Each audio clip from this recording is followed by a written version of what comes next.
السلام علیکم ورحمۃ اللہ وبرکاتہ۔ باب شفا دواخانہ مورنگا فوڈ لودرا سے حکیم محمد اسماعیل آپ کی خدمت میں حاضر ہوں۔ آج جو ہم بات کریں گے وہ ہم کریں گے سپوگل سیڈز۔ سپوگل سیڈز ایسب گول کو کہا جاتا ہے۔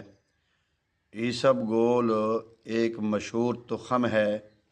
اور اس کا چھلکا بھی بازار سے میں مل جاتا ہے اور ثابت بھی مل جاتا ہے۔ ایسب گول ایک پودا ہے اور اس کی یہ تخم ہوتے ہیں، اور اس کی خوش نصیبی کہیں یا ہماری خوش نصیبی کہیں کہ اس کو تقریباً ہر طبقے کے لوگ اس کو استعمال کرتے ہیں۔ ایلوپیتھک ہوں، ہومیوپیتھک ہوں، ہربل ہوں، حکیم ہوں، دیسی ہوں، جو جانتے ہیں جو نہیں جانتے سارے لوگ اس کو استعمال کرتے ہیں۔ اس کا جو مزاج ہے وہ سرد تر اس کا مزاج ہوتا ہے، اور اس کے جو تخم ہوتے ہیں وہ کشتی نما تخم ہوتے ہیں، اور جیسے ہم ان کو منہ میں ڈالتے ہیں تو وہ لباب بن جاتا ہے اور وہ منہ میں پھول جاتے ہیں، اور ان کا مزاج سرد تر ہے اور یہ انتہائی لاجواب ہے۔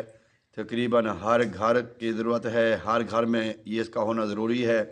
اور بعض اوقات ایسی بیماریاں پیدا ہوتی ہیں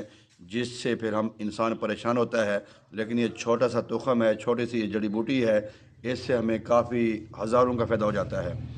اب میں آپ کو بتاؤں گا کہ جو ایسب گول کا چھلکا ہے یا ثابت ایسب گول ہے، اس کے فائدے کہاں کہاں پہ ہوتے ہیں، ہم کہاں کہاں پہ اس کو استعمال کر سکتے ہیں۔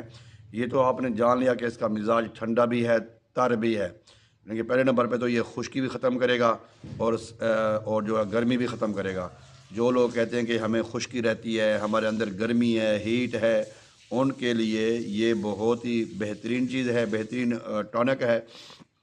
اور اس میں وٹامنز بھی ہیں، کیلشیم، فائبر، کافی ساری اس میں اجزاء بھی پائے جاتے ہیں۔ تو بعض اوقات ایسے ہوتا ہے کہ پیٹ ہمارا خراب ہو جاتا ہے کوئی بے ٹائم کھانا کھانے سے، یا موسم کی وجہ سے، یا کوئی غلط چیز، غلط ناقص پرانی چیز ہم استعمال کرتے ہیں جس سے ہمارا پیٹ خراب ہو جاتا ہے، ہمیں موشن لگ جاتے ہیں، اسہال لگ جاتے ہیں۔ اس صورت میں جو فوری طور پہ فائدہ دینے والی چیز ہے وہ ہے سپوگل سیڈز، یعنی کہ ایسب گول۔ ایسب گول کا چھلکا لے لیں یا ایسب گول لے لیں، اس کو آپ دودھ میں بھگو لیں، اس کو آپ عرق گلاب میں بھگو لیں، اس کو آپ پانی میں بھگو لیں، تو اس کے لیے آپ بھگوئیں گے تھوڑی دیر، بھگونے کے بعد اس کو پی لیں، یا بعض اوقات دہی میں بھی ہم اس کو استعمال کر سکتے ہیں۔ اور جو ہمارے بعض اوقات قبض کی وجہ سے ہمارے پیٹ میں سدے پڑ جاتے ہیں، یا پھر وہ سٹول پاس نہیں ہوتا، تو اس کے لیے بھی جب ہم دہی میں اس کو استعمال کروائیں گے تو یہ جو ہمارے سدوں کو پھلا کے جسم سے باہر نکالے گا۔ یعنی کہ یہ دونوں مرضوں میں، قبض میں بھی ہمیں کام آتا ہے اور موشن میں بھی، اور اسہال میں، پیچز میں بھی ہمیں کام آتا ہے۔ اس کے علاوہ یہ جو سپرم کی کمی ہے اور جو ازواجی مسائل ہیں ان کے لیے، سپرم کی کمی کے لیے بھی اس کا بہترین استعمال کیا جاتا ہے، اور بعض اوقات کمر کے درد کے لیے، اور جو ہم جب ہمارا لوبریکیشن ختم ہو جاتا ہے، مک ختم ہو جاتی ہے، اس کی کمی کو بھی یہ پورا کرتا ہے۔ یعنی کہ یہ اعصابی کمزوری، جسمانی کمزوری، خاص طور جوڑوں کے دردوں کے لیے یہ بہت ہی کارآمد سمجھا جاتا ہے، اور اس کے جو ازواجی مسائل کے جو ہیں، سپرم کی کمی ہے یا جراثیم کا کم ہونا، اس کے لیے، یا ہارڈنس یا ٹیمک، اس کے مسئلے ہوتے ہیں نا، اس کے لیے بھی یہ بہت ہی اچھا استعمال کیا جاتا ہے۔ تو یہ ہر گھر کی ضرورت ہے، اس کے اور بھی بے شمار فائدے ہیں، لیکن اسہال میں، پیچز میں، موشن میں، قبض میں، پیٹ کے درد میں، پیٹ میں مڑول پڑ جاتے ہیں، پیٹ میں گڑبڑ ہو جاتی ہے، معدے میں جکڑن ہو جاتی ہے، معدہ آوازار ہوتا ہے، یا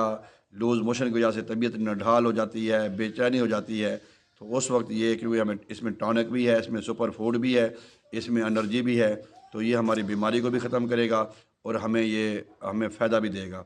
تو یہ اس کی اور بھی بے شمار فوائد ہیں، لیکن خاص طور یہ جو پیٹ کے معاملے ہیں، اور جو جوڑوں کے معاملے ہیں، جو ازواجی مسائل کے معاملے ہیں، جو سپرم کے معاملے ہیں، بے اولادی کے معاملے ہیں، اس میں اس کا کافی استعمال کیا جاتا ہے۔ تو آپ یہ ہر گھر میں ہونا چاہیے۔ کسی بھی وقت پیٹ میں درد پڑ جاتا ہے، کسی وقت بھی کوئی موشن لگ جاتے ہیں، تو پھر انسان بڑا پریشان ہوتا ہے، بجائے ہم دوسرے راستہ اختیار کریں۔ دیسی چیز ہے، نیچرل چیز ہے، اس کا فوری فائدہ بھی ہوتا ہے، تو آپ جب اس کو استعمال کریں گے تو آپ کو بے حد فائدہ ہوگا۔ تو امید کرتا ہوں کہ آپ کو یہ ہماری ویڈیو پسند آئے گی۔ اگر آپ ہمارے چینل پر نئے ہیں تو ہمارے چینل کو سبسکرائب بھی کریں، ساتھ بیل آئیکن کو دبا دیں تاکہ ہماری نئے آنے والی ویڈیو وقت پہ آپ کو مل سکے۔ السلام علیکم ورحمۃ اللہ وبرکاتہ۔